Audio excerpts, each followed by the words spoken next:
Hello everyone, we're going to talk about how to practice arpeggios or your lines, how to practice from simple to complex. We're going to cover all those because when you practice arpeggios and when you practice them up and down, obviously since you're not going to play them like that when you're soloing, you're not really practicing improvising. What I'm going to show you is not going to be exactly practicing improvising at the beginning, but it'll show you ways how to start with simple, most basic arpeggio and try to complicate it or try to make it rather fluent. Alright, at the very basic, what do we have? We have seventh chord system in jazz mostly, right? 1, 3, 5, 7. Those are the degrees of the chord tones. But actually, the most important chord tones are 1, 3, and 7. It's rather only 3 and 7. Arpeggio study is going to be 1, 3, 7 at the bare minimum, okay? And I'm going to use autumn leaves changes to practice this. Okay, here is our most basic example.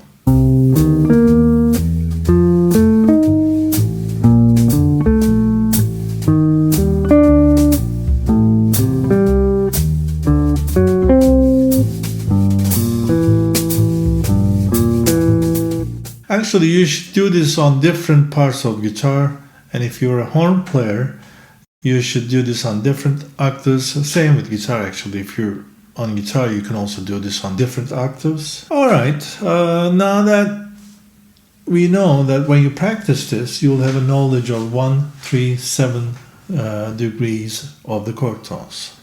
Okay, what comes after that? Okay, then we can just add some phrase, like using the scale. In autumn leaves, it's basically it's either B flat major or G minor, right?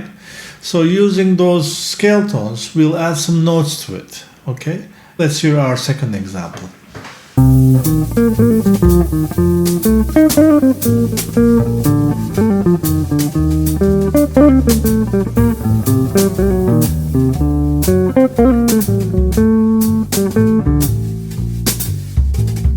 Great, as you can see and as you can hear, it doesn't exactly sound like a bare minimum arpeggio practice anymore, okay? But it keeps the same rhythm, same structure. So remember, it works both ways. You can put rhythm on the notes, on the arpeggios, or you can put chord tones on the rhythm.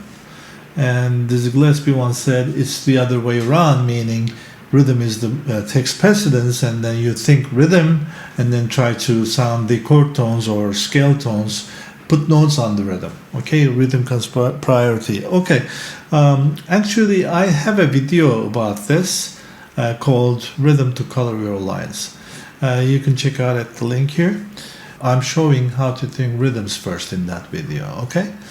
All right, so let's move on. All right, let's see our third example.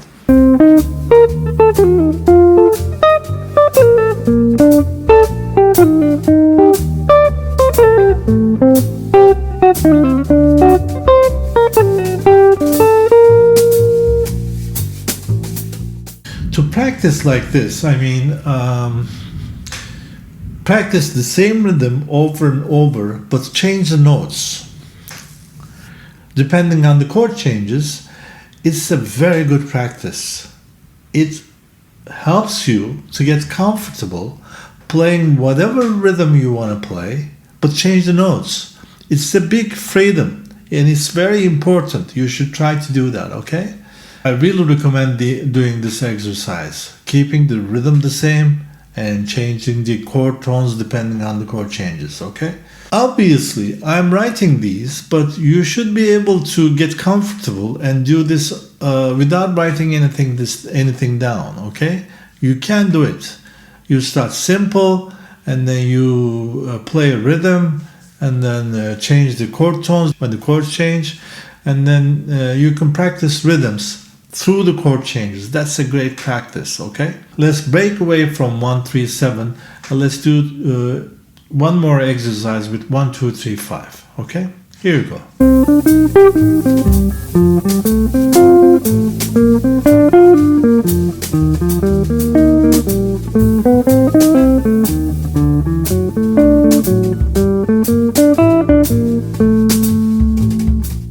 The more and more you dive into it, chord tone, or rather arpeggio exercises, give you a lot of area to cover. It starts to sound like a solo.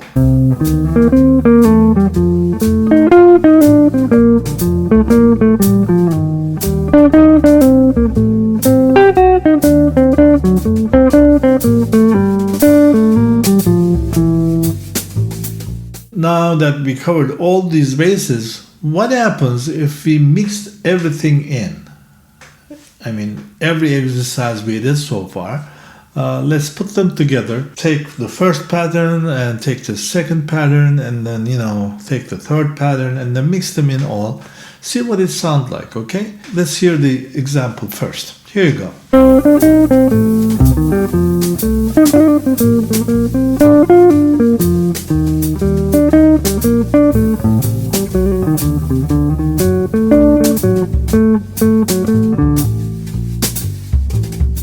It doesn't sound like an arpeggio practice anymore. It sounds almost like a solo or a written solo. But you can practice these without writing them down. Okay, 1, 3, 7. Start with 1, 3, 7.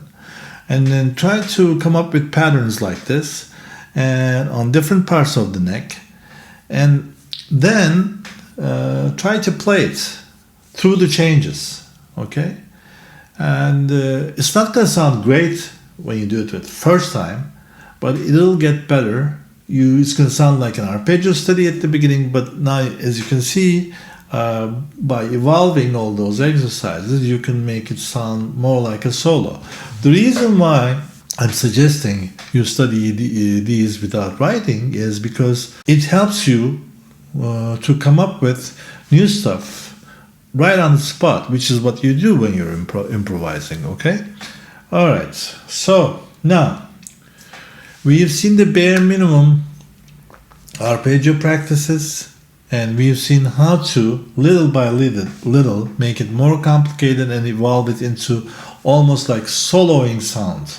This would be a great study. I mean, every time you learn a new tune, you start with 1, 3, 7, and then little by little you reach to the end, okay? And then there's nothing like learning a song. And on top of this, if you do a transcription from a master, that'll help you a lot more. And in no time you'll be speaking bebop, okay, fluently. All right, so that's it for today. I just want to show you how to start simple and make it more complex, and how to practice improvising with arpeggios. Have a great week. See you next week.